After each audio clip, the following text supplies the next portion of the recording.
everyone. Welcome to today's Pet Pawcast. I'm your host, Dr. Roberta Westbrook, and you are with us at the Campus for All Animals, the Houston SPCA. We are so happy to have you today. So today we are going to talk a little bit about heart disease in our pets. I know we have talked to you in the past about heartworm disease, which is a very specific heart disease in our pets. But we're just going to talk generally about all the diseases that can affect the heart in your pets, because some of them you may have heard of before, some of you may have not. Some of them are also found in people and some not. So if you have any questions about heart disease in your pets, please feel free to put those in the chat, and hopefully I can help you today. In the meantime, I do want to introduce you to our pet of the week. Our pet of the week this week is Sweetie. She is very, very sweet, beautiful, beautiful girl. So Sweetie came to us by a good Samaritan, someone who out of the kindness of their heart brought her into us after they witnessed her being hit by a car. She was hit by a car, but thank goodness her injuries were minor and she recovered very quickly and very well from her injuries. And so now she is healthy and well, and she's spayed, and she is able to be adopted. So if you're interested in Sweetie, please come on down and meet her. Sweetie's about 2 years old. She's female and spayed, so she's ready for her new home. So please take a minute to come on down this weekend to our adoption center. We're open from 11 a.m. to 6 p.m. every day. And so we'd love to have you look at all the dogs and cats and the puppies and the kittens and any other animal that we have available for adoption. So without further ado, we will talk a little bit about heart disease in our pets. So does anyone have any questions to start? So I guess, is the anatomy the same for us, for our heart, as a pet's heart? Yes, that is a great question. Just start with the basic anatomy. And essentially, yes, it is. So in the big picture, the chambers of the heart and the major blood vessels that are attached to the heart are the same in animals as they are in people. For example, when blood travels from your body, from like your fingertips or your toes or your legs or your arms, and it travels to the heart, all of that blood travels to the heart and goes into what we call the right atrium. And so the right atrium is like one of the chambers of the heart, and it travels through the right atrium and the right ventricle, and then it goes to the lungs to be oxygenated, where all the blood picks up oxygen, and then that blood is returned back to what we call the left side of the heart, or the left atrium and the left ventricle, and then the blood gets pumped into the aorta, the big major artery in our bodies that provides blood to our body, gets pumped out of the left ventricle to the aorta and to the rest of the body. And so that general cycle is the same in pets and in people. And so what type of heart diseases can we see in dogs that aren't common in humans? Yes. Or just in general for dogs? Yeah, absolutely. So, this may be found in humans as well, but one of the diseases that we see in dogs that we don't see in humans, but you guys already know about, is heartworm disease. So, heartworm disease, a very, very critical disease in all 50 states of the United States, but definitely more common in the southern states, anywhere where there's a high mosquito population, because mosquitoes will transmit heartworm disease. But heartworm disease is one of those very common diseases of dogs and cats, not as common in cats, but one of those common diseases in dogs that is not found in people. So people don't get heartworm disease the way that dogs do. And speaking of heartworm disease, it's true that cats can get heartworm disease too. So if you have a cat, and even if your cat is indoor only, it is still possible for your cat to contract heartworm disease. The risk is very low because, as I mentioned, the disease is transmitted by a mosquito. So the risk is very low, but it can still happen. So I would encourage you to see your family veterinarian about monthly heartworm prevention in cats, because cats can take monthly heartworm prevention as well. We want to have our dogs and cats on prevention so that we can hopefully stop them from getting heartworm disease at all. And is there treatment for heartworm disease? Great question. There is treatment for heartworm disease. So the treatment is a drug called melarsoline, and it's given by injection. But this treatment is only approved and labeled for use in dogs. And the reason is melarsoline is a toxin, and it's a toxin that affects the heartworms severe enough that it can kill them. But melarsoline also has a very negative effect on cats. And so it can be too harsh for cats to be given that heartworm treatment.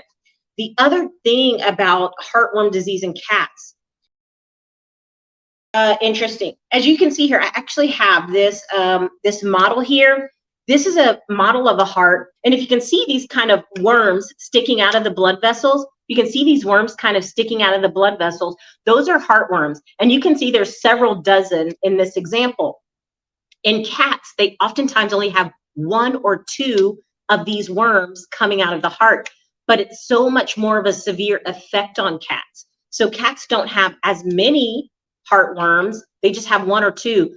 But sometimes it can cause sudden death in cats. So the disease is much more severe in cats, even though there are less worms in their heart. And the treatment is also very risky in cats. And so we usually don't treat cats for heartworm disease. Is there a disease in cats that is more seen that affects the heart? Yes, as a matter of fact, the most common heart disease that we see in cats is called hypertrophic cardiomyopathy, or HCM. This is a very, very interesting disease. I used to teach cardiac disease in school, and this was very, very interesting disease. So what happens in the heart in cats that have hypertrophic cardiomyopathy is the walls of the heart get thick. So the ventricles, the big chambers of the heart at the bottom, those ventricles get very thick. The muscle gets very thick. And you might think, well, what's wrong with that? What's wrong with having a lot of muscle? Don't we all want a lot of muscle? Don't we want our heart to have a lot of muscle? Well, you would think so. But the problem is the more muscle that's there, the less flexible it is, the less it's able to expand to receive blood into it. So when we have a cat heart that really has thick, rigid muscle, it doesn't relax enough to fill with blood. And so you get very little blood going into the heart, which means very little blood being taken to the rest of the body. And so eventually that can cause some pretty serious heart disease in cats. So the problem there is that the walls of the heart, the ventricles of the heart are too thick. They don't relax very much, and they don't allow a lot of blood flow. And is that a heart disease that is it with age, or is it at birth? Do we see it? Yeah, most commonly we see it in male cats, adult male cats, even particularly as they age. And so it's the most common. Sometimes we'll find that cats with hypertrophic cardiomyopathy have a heart murmur. And sometimes they have the side effects to hypertrophic cardiomyopathy. So one of the common side effects of this disease is because they don't have adequate blood flow, they are also prone to blood clots.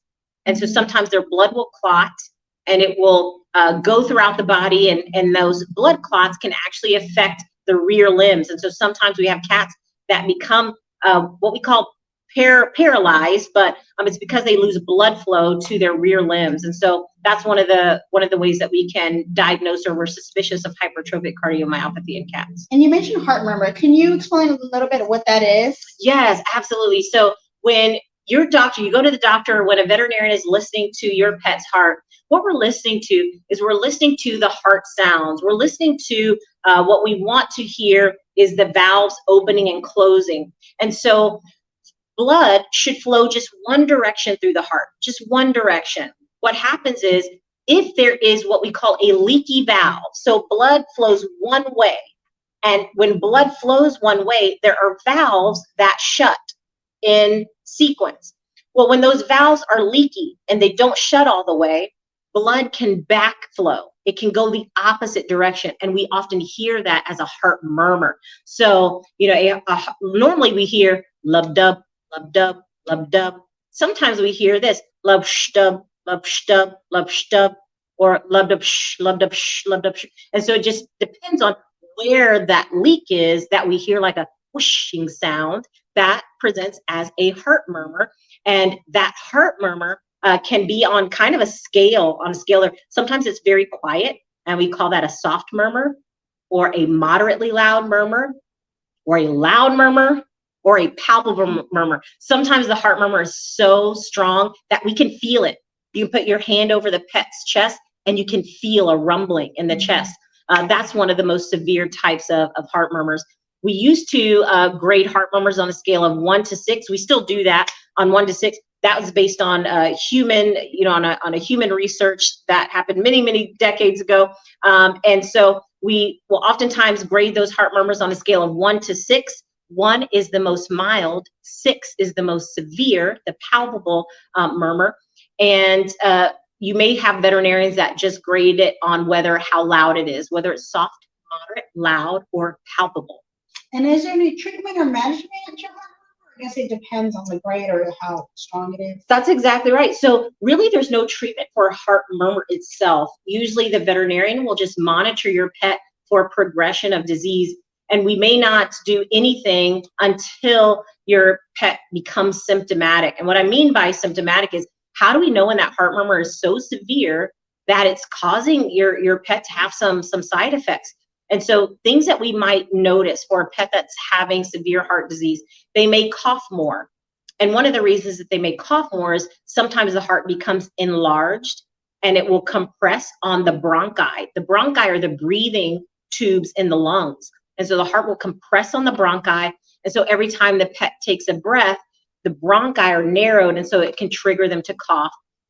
Exercise intolerance. Pets with heart disease are not able to exercise as much as a healthy pet for the same reasons that you may be familiar with in people. They're just not able to pump blood as effectively to the rest of the body. So they get tired very quickly. So exercise intolerance and coughing and lethargy, just being tired all the time. Again, the blood flow is just not there. So those are some of the things that you can look out for in your pets. If you notice anything that you think could be abnormal or related to the heart, please see your family veterinarian so they can do more testing. Can it ever lead to fluid in the lungs? It can lead to fluid in the lungs. So again, when blood flows through the heart, it should flow in a forward motion. Whenever it backflows and it backs up, it can leak into places where it doesn't normally go. So we don't want fluid to leak into places like the lungs or the abdomen. Well, that happens when there's a lot of backup and the blood is not flowing. It sort of backs up, and the very liquid part, not the blood part, but the liquid part of blood will leak out into the lungs sometimes. Oh, I guess that's why sometimes we see swollen abdomens when it's very late heart disease. Yes, that's very true. Oftentimes, especially with the right side of the heart, because the right side of the heart is pulling blood from the abdomen. When there's a backup of the right side of the heart, particularly in heartworm disease, we might see what we call ascites. Ascites is a term for free fluid in the abdomen, and it's usually just because the heart is not doing an effective job at pumping blood, and so there's backup, and eventually the liquid portion of the blood, the kind of watery portion of the blood, will leak out into those free spaces like the abdomen. And then how does a veterinarian diagnose all these different types of heart disease? Yes. So when you go to the veterinarian and your veterinarian suspects heart disease, they've probably suspected it first based on signs that you've told them. Maybe you've mentioned some of the things that I talked about with your pet coughing or being lethargic or tired all the time. Then the next thing they'll do is a physical exam. So we're going to listen to the heart. We're going to auscultate the heart with a stethoscope, and we're going to try to listen to those sounds, those lub-dub sounds, and we're going to listen for anything abnormal, which could be a murmur, but could also be an abnormal rhythm. So when we talk about an abnormal rhythm, we are talking about the heart rate and the pattern at which it beats. So the veterinarian will start there. And then more advanced tests include x-rays, so x-rays of the chest, ultrasound, we call that an echocardiogram. So they can take like an ultrasound probe and actually look at the function of the heart, and then taking an ECG and looking at the electrical conduction of the heart. So there's lots of different tests that we can do specifically for the heart. Even some blood tests will give us a clue about heart disease. There are some blood tests. So this one, for example, is a heartworm test. What you see here is 2 lines. It's like a COVID test. Yeah, it looks like a COVID test. You're exactly right. So there's 2 lines here. We actually only want to see 1 line. So one of these lines, the C, is the control. That's what a positive test would look like. And then the T stands for test. That's the patient's test result. And so as you can see, the test result looks the same as the control. So that means this pet was positive for heartworm disease. So we ideally only want to see 1 line when we test. And then how early can they get tested for heartworms, or how often should we? That's a great question. So we're talking specifically about heartworm disease. We start testing at 6 months old, and that's because that's how long it takes for the life cycle of the heartworm. So it takes us about 6 months for us to be able to detect the heartworms in the blood from the time that they contract it. So about 6 months old, and then yearly after that. And then I'm sure with heart disease, there's, the risk of anesthetic procedures. So we need a dental or spay and neuter kind of risk to take. Yes, that's a great question. If you know that your pet has heart disease and maybe they need to have an anesthetic procedure, a surgical procedure, a dental procedure, your veterinarian will take those precautions. So there are some anesthetic drugs that are safer for pets with heart disease. And so they can take those precautions and do additional monitoring during anesthesia to make sure that your pet stays safe. And when does heart disease escalate to heart failure, or does not always the case? Yes, usually we talk about heart failure when we start getting the fluid in the lungs and the abdomen, like you mentioned before. So, when your pet becomes symptomatic and they're coughing and they're exercise intolerant and or they have fluid in the lungs or the abdomen, that's when we say, your pet is in heart failure and they're unable, to maintain adequate blood flow to the rest of the body. It's certainly at that time that your veterinarian may prescribe medications to help keep the fluid levels down so the heart doesn't have to work as hard. You may be put on a different diet. Your pet may be put on a different diet that has lower sodium, just like in people, because sodium tends to retain fluid in the body. And the heart has a hard time dealing with fluid. And so we don't want a lot of fluid in the body. So it could be a diet change, could be medication to help rid the heart of too much fluid. And it could be drugs that even help the heart to beat more effectively. So there's a wide array of drugs out there that can help your pet live a longer life, even though they have heart disease. And are there any breeds that if we own them, we should kind of be more aware of possible heart disease? Sure, there's a few. And so Doberman Pinschers, for example, are one of the breeds that have a very common disease called dilated cardiomyopathy. So interestingly enough, I mentioned to you hypertrophic cardiomyopathy in cats, where the muscle is thick. Well, and dilated cardiomyopathy that we see in some large breed dogs like Dobermans or Great Danes or large breed dogs, dilated cardiomyopathy is where the heart is very big and the muscle is thin and weak. So instead of being really thick and strong but rigid, in dilated cardiomyopathy, it's thin and weak and it's really flabby. The heart just beats like this, and that's not very effective to get blood to the rest of the body. So dilated cardiomyopathy in Dobies. There's Cavalier King Charles. That breed is known to have heart disease as well. And then small breed dogs, Chihuahuas and toy poodles, these dogs are known to get heart disease called mitral valve regurgitation. And so they tend to get kind of a leaky mitral valve. The mitral valve is a valve on the left side of the heart. Well, that valve can get leaky and cause backflow of the heart. That's common in smaller breed dogs. And if we do have a dog that has, a heart murmur or heart disease, should we still exercise or walk them, or I guess depending on their energy level, as you mentioned? Yes, exercising your pet with heart disease is really going to be an individual sort of trial and error to determine what's best for your pet. Exercise is still good, but we do not want to overwork the heart. We don't want to stress the heart by doing too much. So very short leash walks will be appropriate, particularly if your pet already has symptoms of heart disease like coughing and exercise intolerance, and they may not want to go on long walks. So short leash walks is going to be enough for your pet with heart disease. And are there any other preventions we can think about, to ensure that our pet has a long life? Yeah, so there's not a whole lot we can do to prevent some of the heart disease, but one of the ones that we can help to prevent is making sure that your pets get regular dental cleanings. So dental cleanings are important because, particularly in small breed dogs, when bacteria builds up in the mouth as they eat, sometimes the bacteria will get shed throughout the body, carried by the bloodstream, and that bacteria loves to live inside the heart on the valves.